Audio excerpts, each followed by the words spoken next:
Welcome to the Ranking Heroes, a podcast where we discuss different marketing strategies with the experts behind them. Today we have Jonathan BOSHOFF, an SEO expert who also does interesting SEO AI apps that helps other SEOs shorten their time for doing different procedures. So, Jonathan, thanks for joining this podcast. It's a pleasure speaking with you. So, to start properly, I would love to ask you if you can walk us through your journey into the world of SEO, starting from your early days in 2012. Sure, yeah. So thanks for having me. I got started in SEO back in 2012 by making WordPress websites for small local businesses in my area. So my first website was for like a tattoo shop, and then I did one for a restaurant, and just whoever I could convince to do a website for. And eventually the people who were asking for these websites, they would start to ask, like, how do I get leads? How do I get customers? So I started learning SEO as a way to help those website people out. And then I kind of got, over time, much more interested in SEO and digital marketing than just making websites. So that led me to a career in digital marketing, where I worked at a couple different marketing agencies and in-house SEO roles. And yeah, here I am today. I have questions. Did you work solely on inbound methodologies like content marketing, etc., or did you work on PPC as well? I mean, generally paid advertising stuff. Yeah. So back in the day, I just did digital marketing anything, whether it was like email campaigns or PPC or social media. I've done it all, but I realized that I like SEO the most, probably because it's like the most introverted marketing channel. Like it involves the least amount of like talking to people. Absolutely.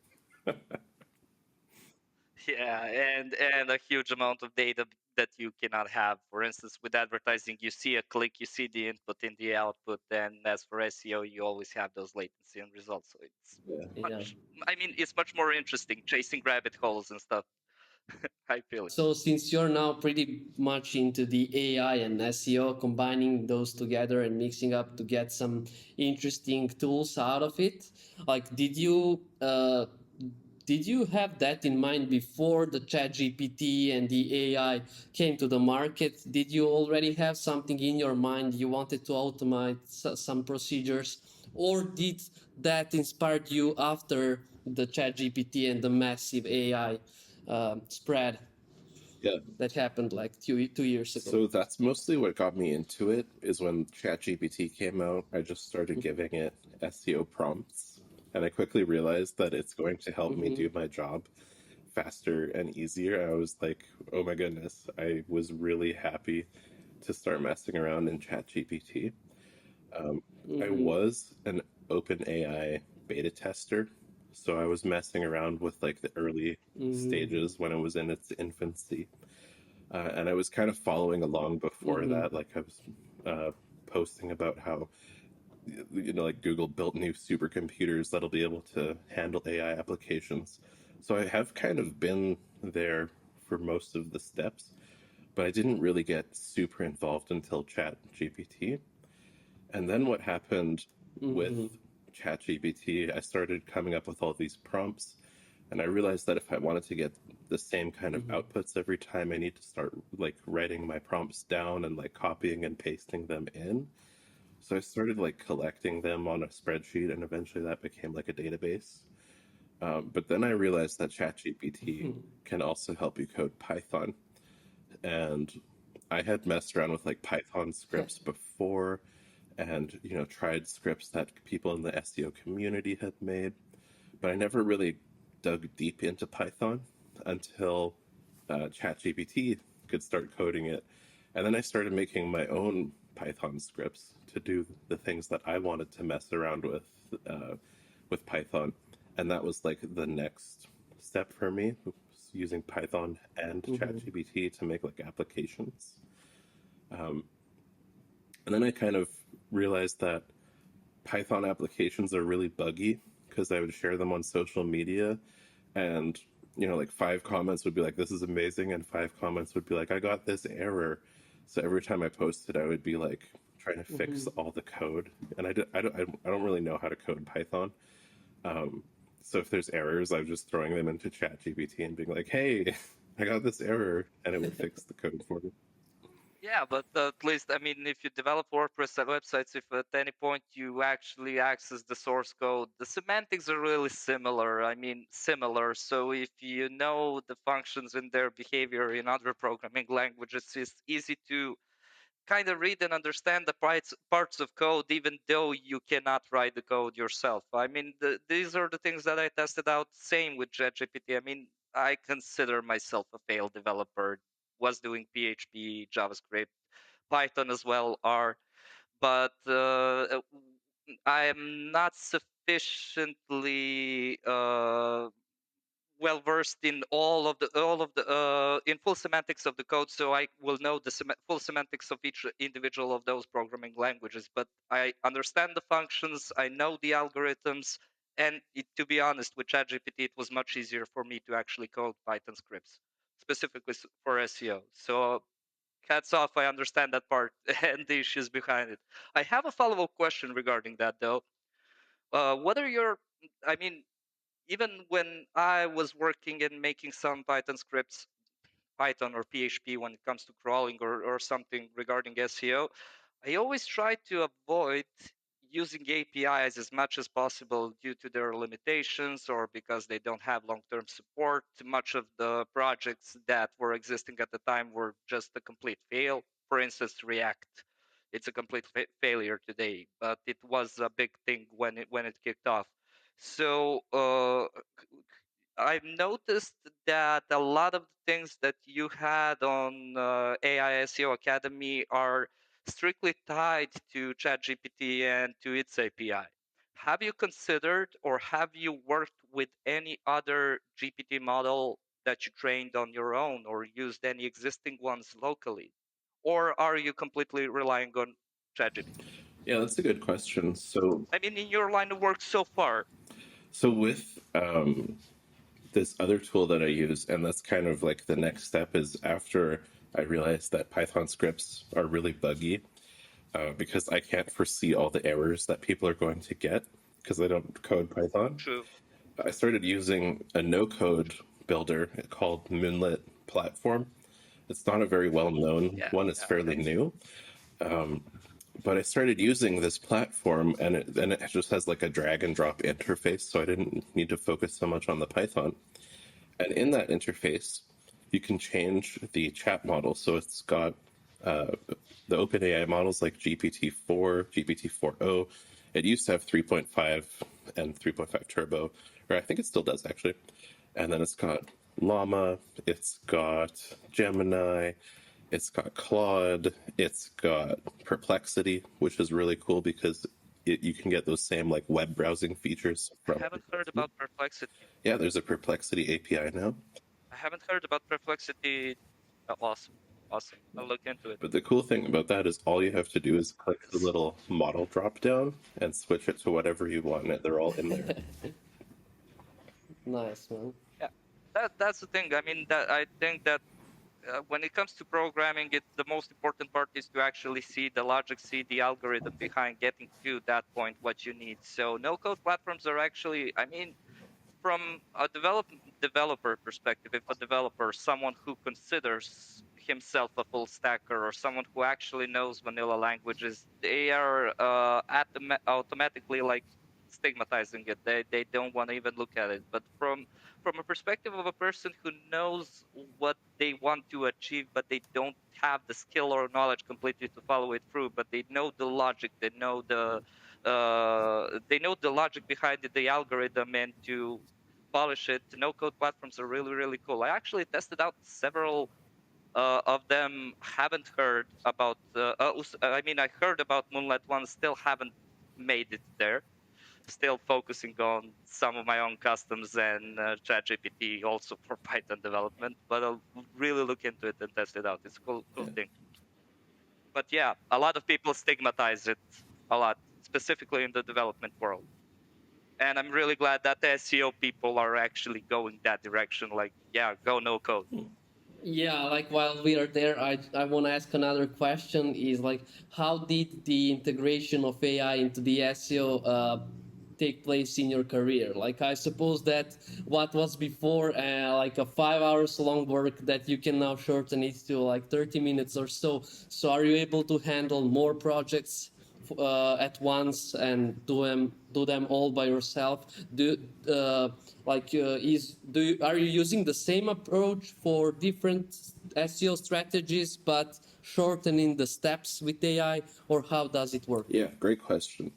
So there's kind of two areas where AI is really useful.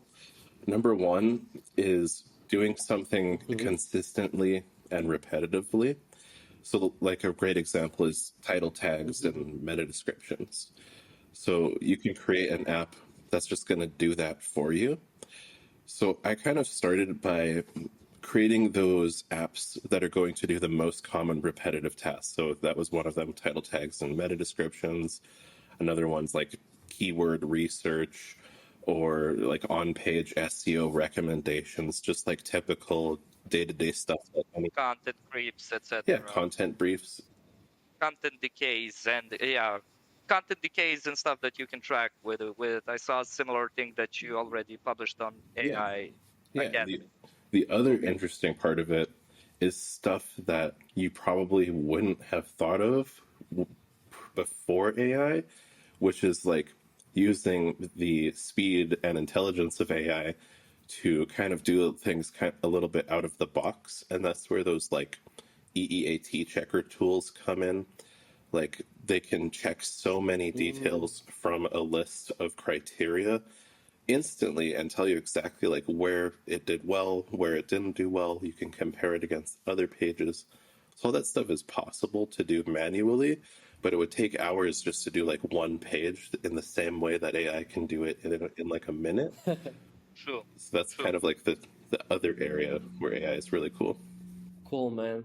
Like, and okay, so you just answered another of questions that I had.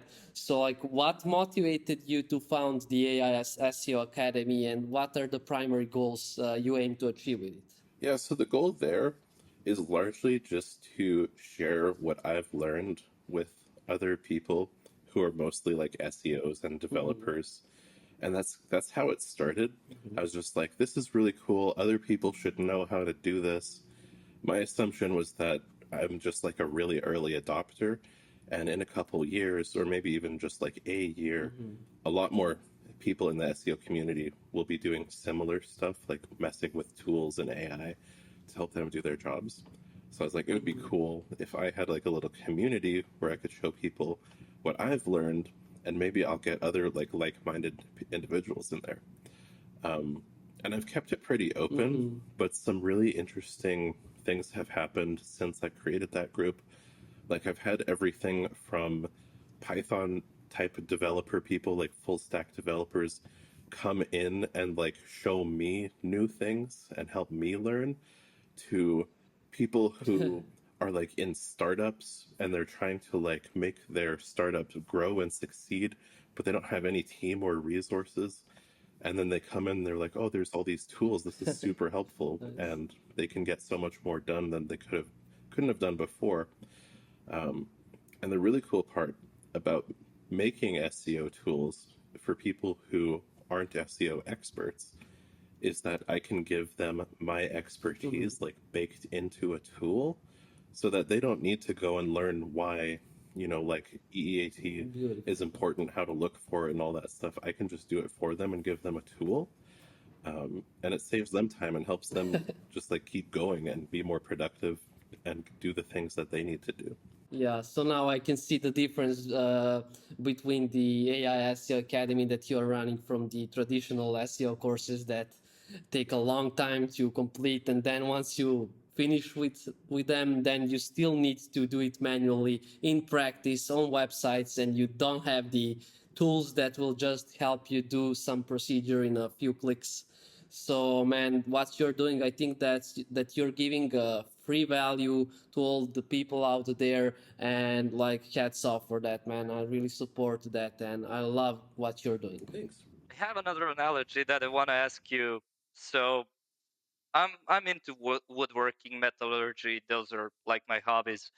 And when, for instance, I need a screwdriver to just tighten a screw, and I have around 100 or 120 different screwdrivers in my shop. So when I have those 100 or 120, and I have different tools that I can use to screw that tool as well.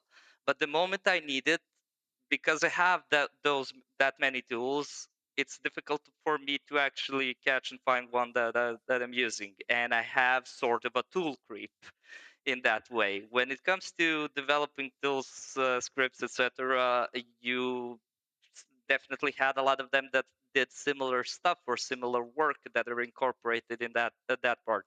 So how do you handle that? Let's call it tool creep. That's a good. Do you refactor? Do you just upgrade some tools? Do you just let them go and build another one? How do you handle that Yeah, part of good scaling? question. So I try to make like a new tool every week, which is kind of tricky because I've rebuilt tools multiple times. Like I think I've got 3 or 4 title and meta description tools in there.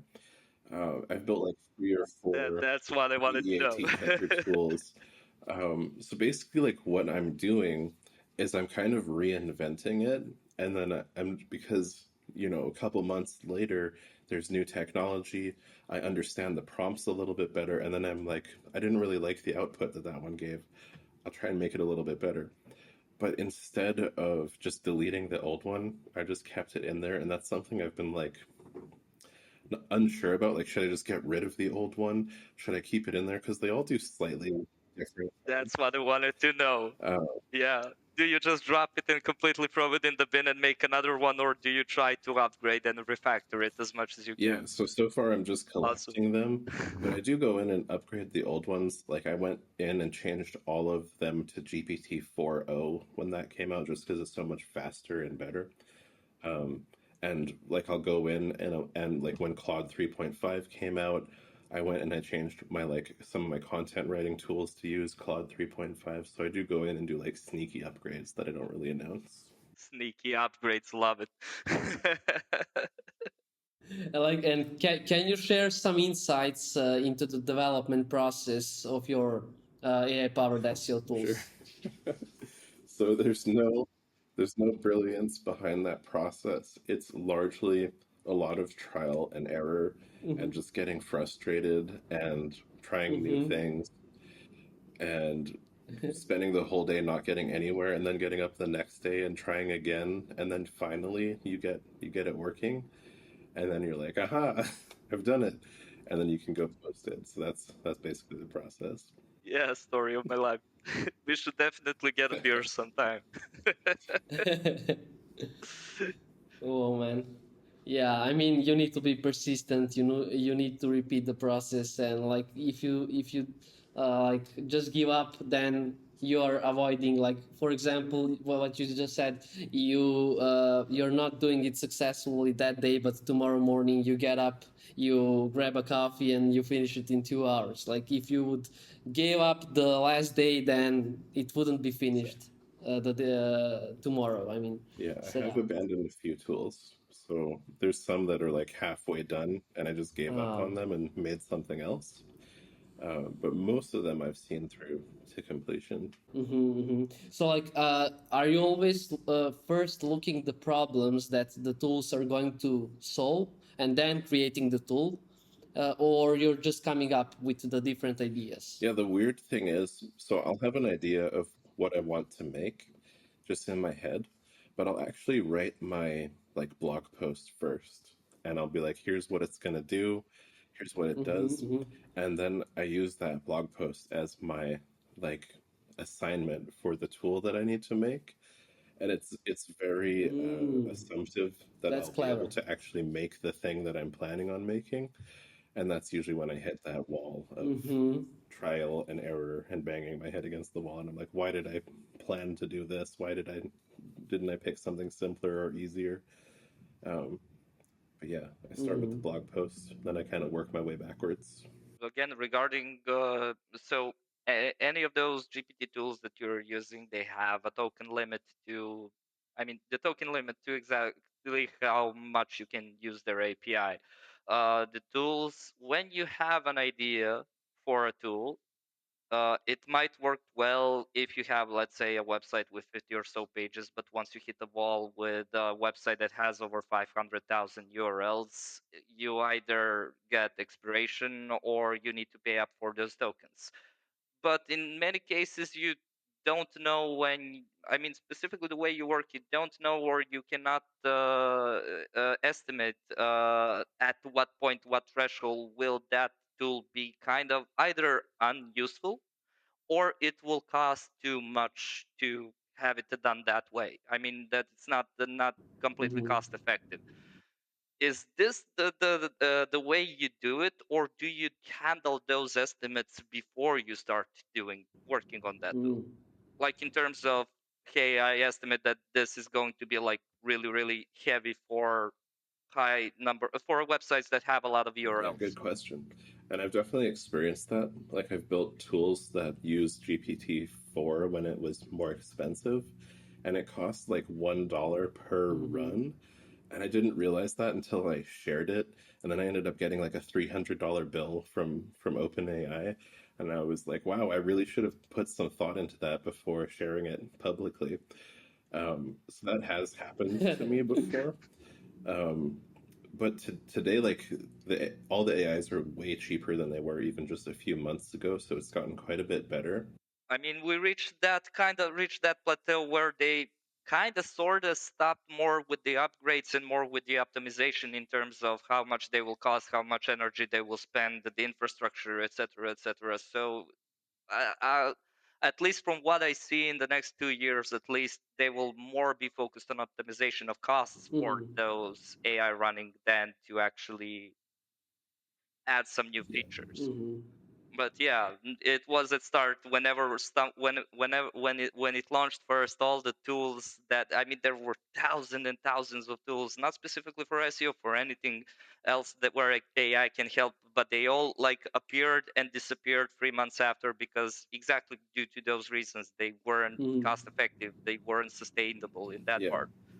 But I feel you. Yeah, I understand if you already passed that bill of $300, that definitely sticks in your head. Yeah, the biggest limitation with like SEO right now is the token limit, which even for like the API tools is around 18,000 Yeah. tokens. So those tools where you compare like three web pages, if you're trying to compare your page against like the top Hmm. three ranking pages, and everybody's got like a long form content, like it's not just a 500 word blog post or something, they're all going to hit those token limits and it's not going to Yeah. work properly. So creating like a stemming and lemmatization solution is what needs to happen there. It's just a little more complicated. It's something that like Moonlit is working on in the back end, and people have shared scripts that can do it in the AI Academy. But that's something that I want to get going, and also like scraping the body HTML, not like the whole HTML of the page. But that's also a little tricky to implement. But it saves a lot of tokens because the scripts at the header and the footer take up like so much of the token limit.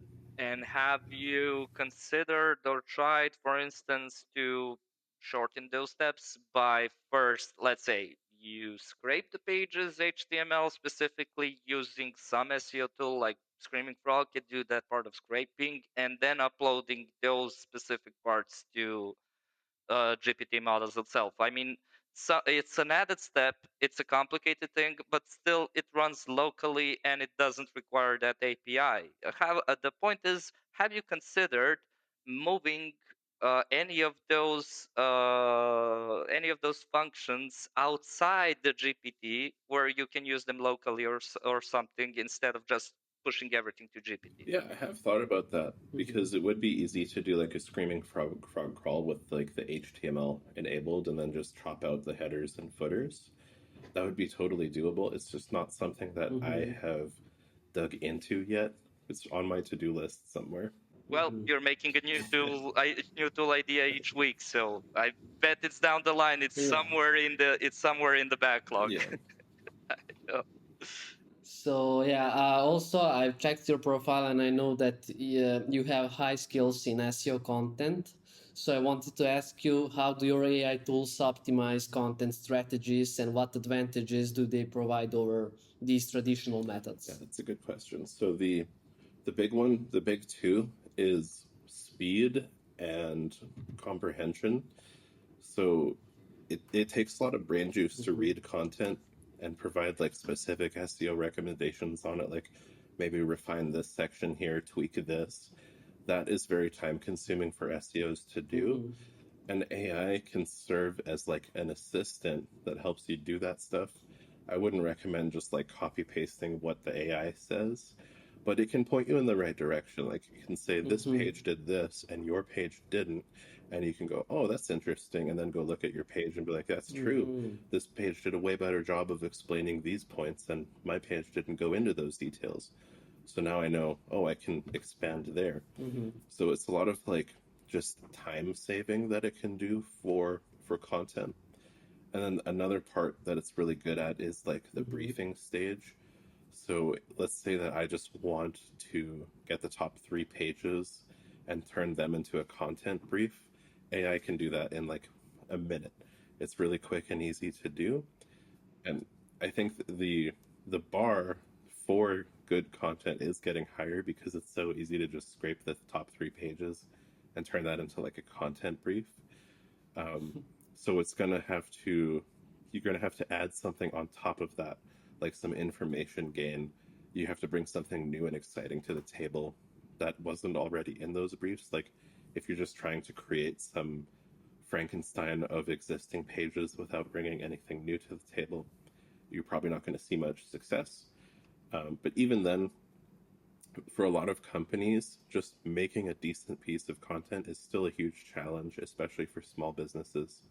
So, a small business scraping the top 3 pages, making content brief, then like generating that content with AI and then just doing some quick edits on top of it, that is so much more than what they're capable of doing today. And even that can be good for them. But if you're like a large scale content operation, then you need to put more effort and thought into it. So it really depends on how the size of your business and like how quickly you want to move, how much you care about the quality of your content, and like how much competition you're dealing with. I completely agree and respect your opinion. Like AI should be used in this case more of as a assistive role, at the where at the end you shouldn't just go and blindly copy paste whatever it spells out. But how do you have? Can you in your community that you manage and that you built so far? Do they have the same sentiments? Do they share that same opinion? How hard is it for you to keep it up like that? Because many people who are looking for AI solutions are just looking for something to copy paste, not something that would give them like assist or point them in a direction that they should do more research. How hard is it for you to actually manage that, to keep that opinion, to keep that sentiment in your Yeah, community? it really depends. It's a range because let's say I'm like a local restaurant, right? And I want content for my blog. Hmm. I don't care if it's good, you know. I'm just gonna hit generate, copy and paste because it's gonna be about like Great. making pizza or something. But if you're a God. B2B SaaS and you're competing with the biggest companies in the world and you have like an editorial team, it matters so much more to put that extra thought into it. So the only way that I can deal with it is kind of be like a parent about it, like use AI responsibly, kids, and it's up to them whether they want to listen or not. Got it. Got it. Yeah, at the end of the day, that's the only thing that we can Yeah, do. Keep a sticker Yeah. like you handle with care. yeah, So, like, while we are speaking about the content, we all know that backlinks are very important, the internal links. So, I want to ask you, why is internal linking optimization important, and how does your AI tool improve this Yeah, process? good question. Something that I've learned recently, especially since like the Google API leak, is internal linking is so much more important than I ever thought it was. Like, I've always been like, yeah, it's one of those best practices, add the internal links. But to me, it had like the same weight as having good headings or like a good title tag and things like that. Internal linking is like really underestimated because it's hard to report on. It's hard to report on, like, I didn't have these links and then I added them and then here's what happened. Um, you only really get to see the benefits of internal linking if you're working on really big sites that have unlinked pages and you get the opportunity to actually plug those links in and observe the changes. But I've seen internal linking improve the rankings of pages. I've seen it improve revenue directly, drive people towards money pages. Like, it's so much more important and impactful than I could have ever imagined. And it's something that I was honestly sleeping on for the majority of my like SEO career up until like the last couple of years. And now I'm really big on internal linking. Like, I almost annoy people with internal linking recommendations. Like, instead of giving them 2 or 3 pages, I'll give them 20. And people don't like that about me.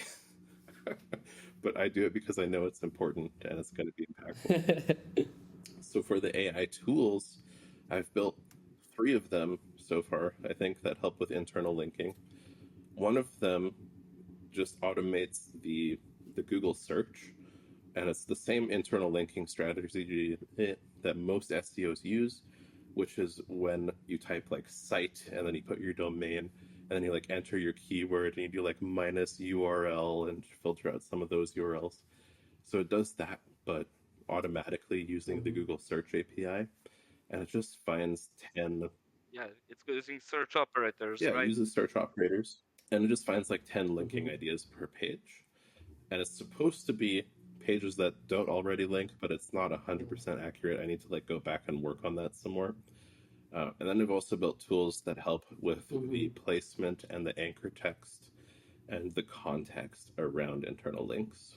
Okay, and how do they work? I mean, I'm pretty interested to hear Yeah, that. so the anchor text, basically it's just going to recommend where on the page you should add the link and what kind of anchor text you should use.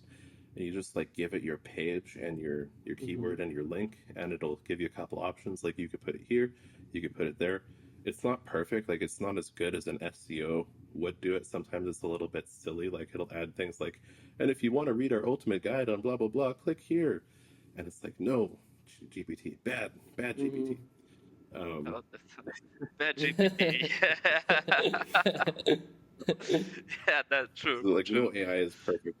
Regarding those internal links, what do you think that, I mean, we actually use, but we take into account like a full anchor text optimization portfolio regarding both taking into account both internal linking and external linking. So, I mean, backlinks, etc. So we take more into account the anchor text portfolio, its distribution of specific types of anchors, and also the link hierarchy. It's always difficult for me to say that word.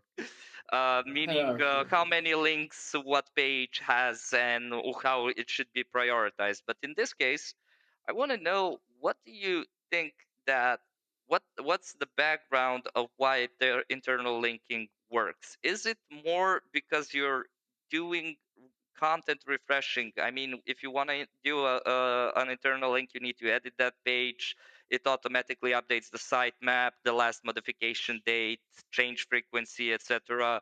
Or is it just adding the link and connecting that page so the bots could just have a more clearer crawl path? Or it was more from an anchor text perspective? Or is it all of the above? I want to know your opinion. What exactly, what part does the internal linking actually push that it helps SEO? Is it more from Googlebot discovery, Googlebot refresh mode, or something Yeah. similar? I really want to know your opinion on it. I mean, they differ, but I want to So hear my yours. observations is the first couple of links is just to help with crawling and indexing. If you have a page that has 0 links and then you go add 3 links, all of a sudden it'll show up on Google's radar and start getting a couple clicks and impressions here and there. The majority of where internal linking becomes helpful, I believe, is like in the contextual component of it. Like, it doesn't really matter too much if it's in the navigation or the footer from like a ranking perspective. It's better than nothing. But when you look at the internal links on a page, I'll do like comparisons like, okay, my content is better than this page, and I'll be comparing against the competing page.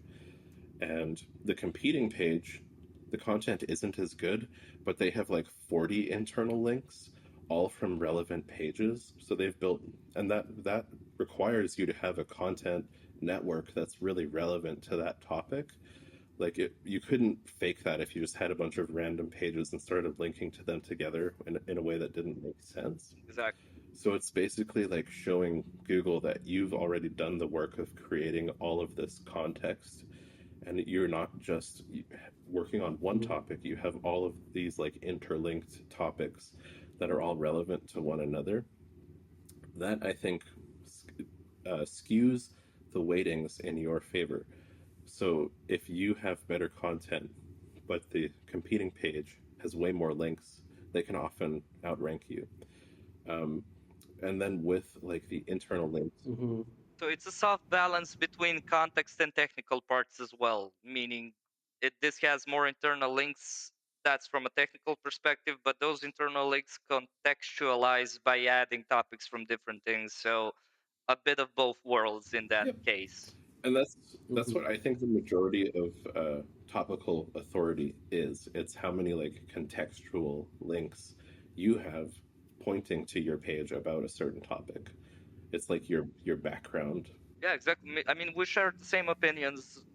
I mean, not just two of us. Many people who are in this niche who are doing handling SEO, they might have like different opinions, like the number or the percentages or weighing of number of links that should point out to specific pages, anchors, etc. Those are all technicalities that can be tested, but the main sentiment is there. It also goes from a technical and from the contextual perspective. Yes, internal linking actually does work, and internal linking is thing that should be focused. I mean, at least in that part, I fully share your opinion. It's really a thing that many people actually ignore, or they try to do it really unnatural. So I've seen so many times that people just place a link to a service page. They don't even want to add an external link, an internal link, or something like, because this is a single link in this text, it takes all the weight and it takes all the link juice, which is really, really bad opinion in this, a bad sentiment behind this. Yeah. So yeah, I completely agree with you. Sorry if my question was a bit vague, but I share the same opinion. It's cool to know that there are other people who understand that part A as lot of well. SEOs have that like link building, like there's no point in building irrelevant links to my page. Yeah. If you take that same logic from link building and just apply it to internal linking, it works the same way. Yeah, exactly. Exactly. That's why we basically take into account the whole portfolio of both internal and external links and weigh them together. So, but yeah, that's the sentiment. That they see it as link build. They see link building purely as an offsite thing and completely ignore the internal part, or they see the internal part like a completely separate segment that's not part of the whole hierarchy. Yeah. So, like as we all know, that Google pushed the update, the EAT update at the end of 2022 by adding this additional E that says experience, and many SEOs didn't mind about that. They didn't care, not until the end of 2023 when it became popular to optimize your blogs to become a famous author, to I don't know, publish backlinks and put yourself as an author so you get that authority. So like, could you, and we just discussed about the EAT checker app that you developed. So I know that like it shortens the time to, I don't know, a few minutes, but can you like explain us the functionality behind the app? So the EEAT checker or like I've built 3 of them. One of them was like Matt Diggity's video that I turned into a prompt. One was like my own take on it, and one of them was like a simplified version. Actually, I've built 5 of them. One of them checks against Google reviews. Google reviews is a totally different beast. So if you're making like best XYZ content, you have to listen to like Google's review guidelines. And then one of them is just checking against quality rater guidelines, which isn't like anything to do with rankings, but it's like how the quality evaluators check if your website is good or not. So the easiest one to use is just the one that's called like Eat Checker, because you just put in a URL and you hit enter, and all it's doing is in that prompt there. I have like every single guideline. I think there's about 20 or so of them, and the prompt is saying like, this is the guideline. Did it follow this guideline? Did it not follow the guideline? Provide your like feedback as to like how well it was met or how well it wasn't met. And I switched it to, I think I switched it to Claude, and Claude was way more brutal about the content. It started saying things like, this is really generic advice that you'd find on any like best practice list. It's really well known. The author clearly didn't put much like thought into this. So I kind of loved that, how like brutal Claude was versus like OpenAI is a little just like more vanilla. Like they could have maybe done a little bit better job. Claude is just like, these guys did a terrible job. Yeah. Um, so that's basically what it's doing, and it's just doing it like 20 times for different things, for firsthand experience, expertise, and honestly, like authoritativeness and trustworthiness is largely coming from backlinks. Um, but there are a few things here and there you can do to prove, to enhance your ability to be seen as an authority. Like one of them would be linking to authoritative sources. So like if you are linking to, if you make a statement, like that's a fact or something, like 80% of people do blah, blah, blah, that should be an external link to an authoritative source that proves it beyond a reasonable doubt instead of just making stuff up. Because if anybody wants to fact check you, it should only take 1 click so that nobody has any doubt that you're just like making up statistics or something. You started doing work at, I mean, you went into SEO since 2012, right? Yeah. There was uh, Google actually tested DEAT in much simpler terms, much simpler way. I don't know if you, I mean, you obviously remember Google Plus. There was a specific tag that you can add. For instance, you have your Google Plus profile link, and then you add the tag rel equals author, and you just add that to your Google Plus profile, and it used that.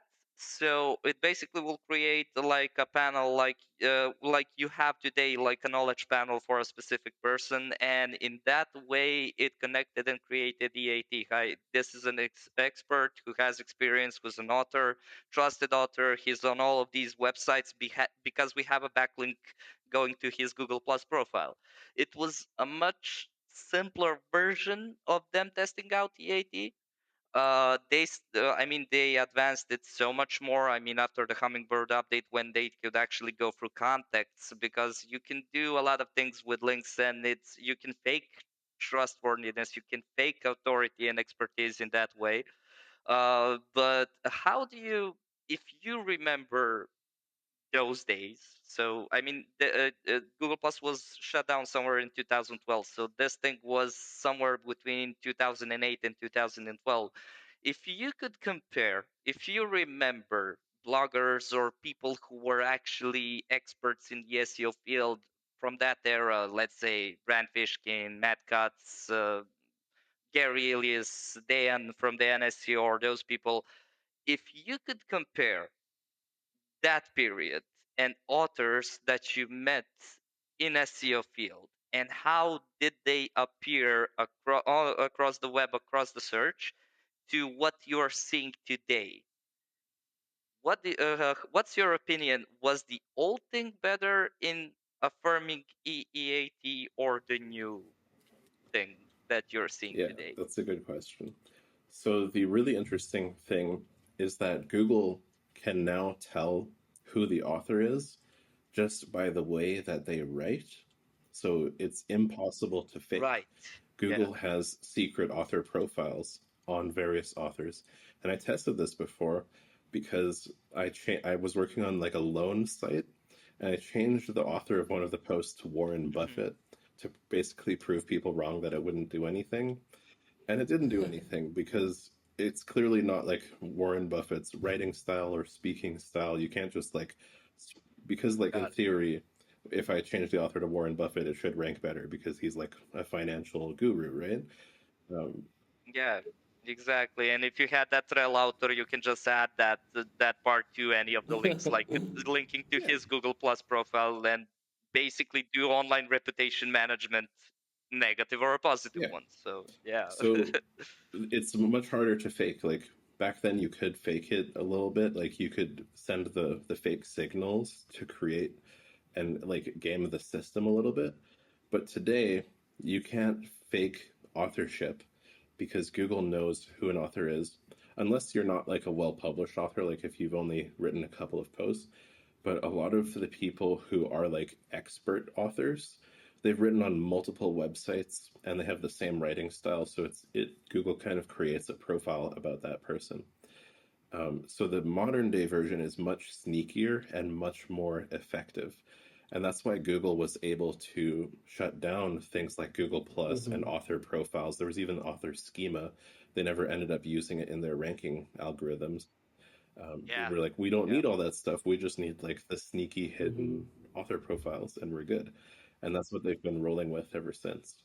Yeah, there was one point where when I did structure data for a website, and it was a web development no, software development agency, and at that point in time I did structure data using microdata, so you needed to fix HTML, I mean the nesting, the parts, etc. But they had a cat, and they wanted, because I did schema for each and every one of them as a professional in a specific area of expertise in that company with that organization, etc. So a full microdata behind it. But they had a cat and they wanted him on the profile. So there is a part in schema where you can assign it as an emotional support animal, and we did that, and we gave him a name, and that name was a weird name, a really weird name, like not a weird name in terms of like you never heard it before, but it's kind of a weirder, it's a niche name that they, I think it's UG or something like UGG, but it's not that of a name. But when we tried and tested like with clean Google search just to look for his name, we used VPNs, bright locals, or just trying anything. I mean, that can give us a clearer search. Back then, whenever you typed in UG, he always appeared like an emotional support animal with a short feature snippet behind it. So it was a lot of fun. I mean, yeah, you could do a lot of faking that way if you knew what exactly you were doing. But today, it's difficult, and Google doesn't rely on those specific. I mean, it the whole point of structured data is to add context to that content, but it with NLPs, with ML, it can, and with a lot of data today, it can get to that part even without using those technical parts, Mhm. those specific technical inputs to understand the content. So I get where you're going with this. It's still, it was, it might have been cleaner in terms of who had better expertise for some specific topics, but that was mostly because internet was not as populated or populated with content, or not that used as it is Mhm. today. By the way, what are your thoughts on dead internet theory? It's getting scarier, because you can like post stuff and you get like 30 AI generated comments of people just like saying the most random stuff. And I can see it starting to happen. Um, it's definitely likely. And like mass generating AI content isn't helping either. Like soon we're going to have like dead Either. search results, and the only people reading the dead search results will be like people's AI summarizers, like so it's very possible that we're Oh. approaching the dead internet.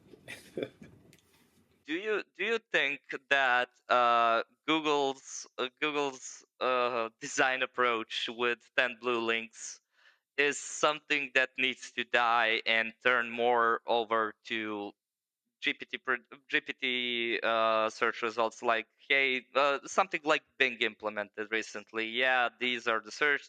This is your prompt. These are the search. This is like a short summary, and here are a few results.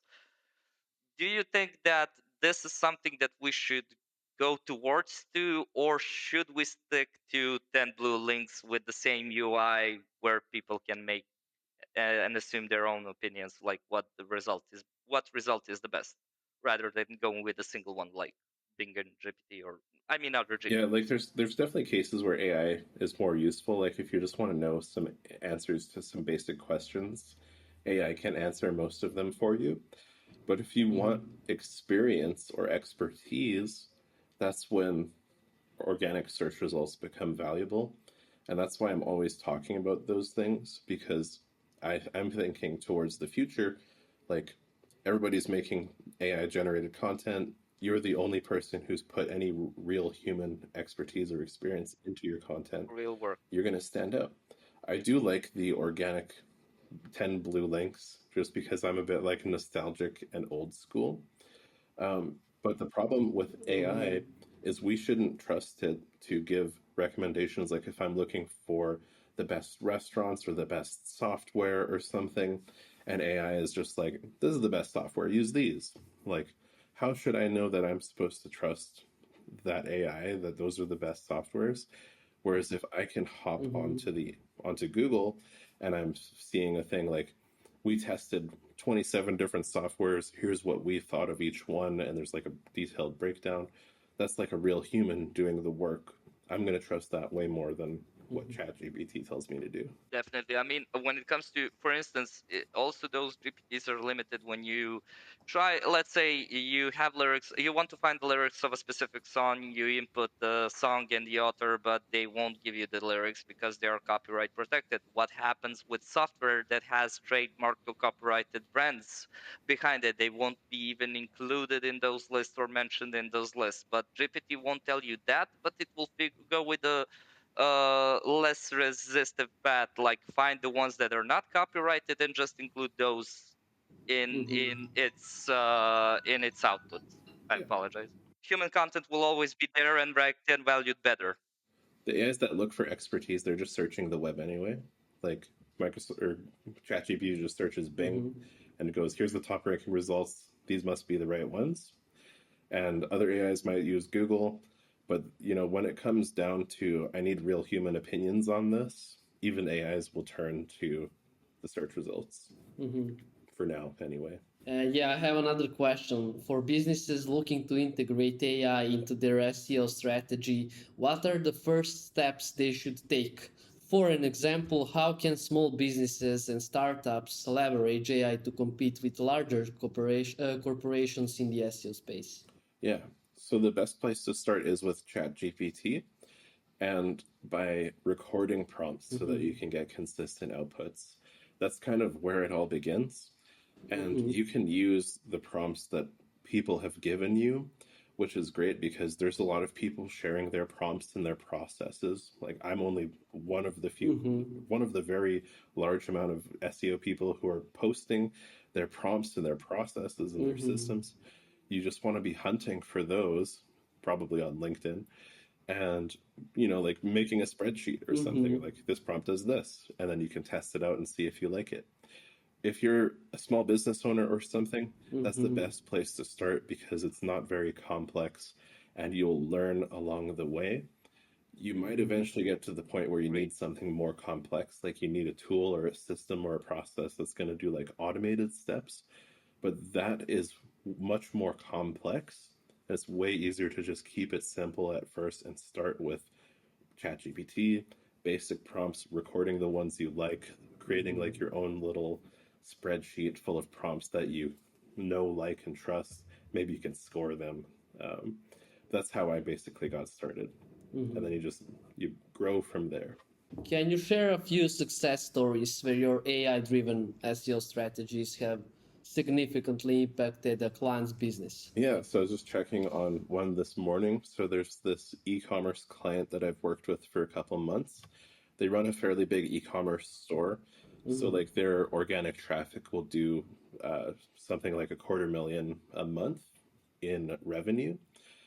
So I just checked on this, and since we started writing their category pages, so we went and they had about 3,000 category pages. We wrote AI text, like SEO optimized text for all of those 3,000 category pages. They're seeing about a 13% increase in revenue every month since implementing those AI category page texts.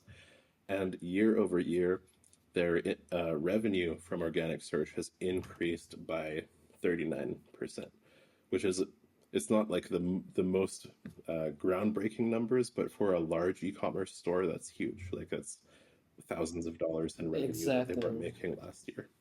Yeah, man, those numbers are like amazing comparing to the revenue that they're generating. These percentages are high. I mean, great, man. These are the great results that you achieved.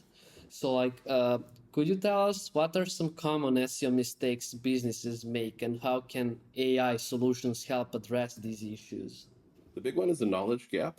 So a lot of people will just Google like what's the best practice, and then they start trying to do it, and they don't really know what they're doing. The solution is working with AI tools or AI prompts created by someone who did know what they're doing, so that way you can kind of bypass the knowledge gap. And like, what do you think? How will AI advancements impact the future of SEO, and how should we all prepare? AI moves so fast. Like, ever since I started paying attention to it and messing around with it, it's already evolved completely, like two or three times. So, like, you have to stay up to date with it. There's a lot of people who are like anti AI. They're like, no, no, I won't learn. I'm not doing this. Those people, they need to pay attention and learn what's happening in AI. And even if you think the content that it generates is terrible or the recommendations it outputs is terrible, just try it anyway and be like, yeah, it's still terrible in my opinion, because one day it won't be. And then you'll be like, crap, I should have been staying up to date with all these advancements. Like, you don't want to get left behind. You want to kind of stay relevant, even if you're against it. Stay relevant, keep up with the times, and make sure that you know what the latest model is, what the latest tools and techniques are. Try them out for yourself and kind of like keep an open mind, because it will get to the point where it's better than what we can do by ourselves. It's already kind of crossing that threshold, but it'll get to the point where AI is so much better and smarter than any SEO on the planet that if you don't know what you're doing with AI by then, you're in the dust already, basically. Well, man, this is so nicely explained, and the advice you've given is like very good, man. And you basically answered the follow-up question, like, what would you Yes, advise the like professionals doing that? everything. Definitely. Yes. I have a follow-up question regarding that. So, AI, I'm not saying it's a fad, but when it comes to emerging technologies, you have a lot of early adopters. And to be honest, when ChatGPT launched, it was really, really like huge jumps. It was really shocking, tectonic thing that made here. Everybody used it for everything. However, if you already see a way of getting to that data or getting to that goal that you want to achieve, that where you don't need to engage AI, where you don't need neural networks, machine learning, NLPs, but you can do it with a simple formula like X plus Y equals Z, should you even try using AI, or should you stick to the traditional tested ways? Should you engage with AI only for the things that you don't already know the best way how to handle? Or should you go either way, just push everything into AI, whatever comes across your mind? Specifically in our field, I mean, it doesn't necessarily need to be like overall, but For SEO, it's good to try everything, because there's always going to be a level depending on where you're at in SEO where you'll be like, okay, I can do this better than AI, but AI can do this better than me. So it's really going to depend on your skills and experience, but it's good to try because you're going to learn. And if you know that you can do something better than AI currently, that's an advantage for you. If you know AI can do something better than you currently, but you know how to use the AI to do it, there's another advantage for you. So like you only gain those kind of like, yeah, you only gain the advantages by trying it out and seeing how it works out. That's a really, really positive outlook on it, because this could be like a worrying questions where you ask someone who's going to be like, yeah, you should do everything like this, or no, you shouldn't, you should just keep to Yeah. traditional ways to tried and tested methods, etc. So you really gave a diplomatic answer on this, to be honest. Yeah, like for example, say meta So like description, we can right? see how John is open-minded. Yeah, Like, meta description. Nobody yeah. wants to write meta descriptions anymore, even if you're the Nobody wants to write even if you're the best descriptions, SEO on the right? planet and you're anti AI, and I'm like, hey, I got a little AI tool for you. You never have to write a meta description again. Yeah, yeah. Yeah. Nobody likes to write meta descriptions, right? Yeah, you explained it perfectly. So like, man, like what are some emerging trends in SEO that you're excited about and why? Yeah, the emerging trend that I'm excited about is basically for more people to get knee deep in AI and start making their own tools and solutions. Mhm. I'm always looking out for those people on LinkedIn. I'm like, where are they? Who's making tools? Because like there's more and more people popping up every day, and everybody's got their own ideas and solutions. And I always encourage people to try and like build their own tools and create their own stuff, because I want to see like what unique things come out of other people's brains that they can turn into like automated solutions. Um, so Mhm. in SEO, that's the big revelation that I think is coming, is everybody being like, oh, AI and creating tools and automations is not that hard. There is a learning curve, but it's not a huge leap. And the leap distance is getting smaller with AI's advancements. So I'm excited to see what other people can come up with. Cool, man. Cool. Like, I mean, these were almost all the questions that I had, but I want to ask another one. Can you recommend any resources for the listeners who want to learn more about AI and SEO and perhaps get started with some of your tools and courses? Yeah, and this is definitely the part where you should do the plug of your AI school. Yeah. So two best places to learn. Number one is LinkedIn. Just be on there all the time on the hunt, because that's what I do. I'm always looking for like who's got some prompts, who's got some tools. I want to try them. And I will selfishly plug my AI SEO Academy. So I've built over 30 tools. Most of them have videos and like step-by-step guides. It's free to join. Not all of the tools are free. Like some of them are on, most of them are on Moonlit, which you would need a subscription for if you're going to use it every day. But you can still learn and try Mm-hmm. it out. And I'm also posting like Python scripts, and I'm making GPTs as well.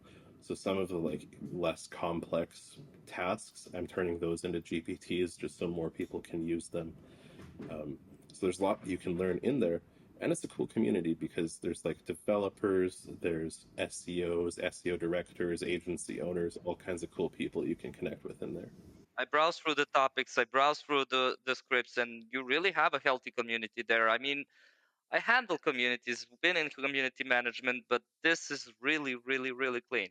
I've seen some blatant plugs for you and here, but that always happens somewhere. But your community is really, really very clean, and you are really responsive in terms of whenever someone asks a question. Aside your work, you're still managing to do that. It's really natural, really organic, and I'm definitely going to become a Thank part you. of it. That's awesome. We've already shown our people, our team members, some of your tools, Yeah, so there they've are been cool looking things that there. up. So you can count on more members coming from our company Yeah, joining the Sweet. definitely. community, because we really love what you're doing, Thanks, and man. keep Yeah. up with all the work that you're Thank you. doing. Yeah, it really takes a lot of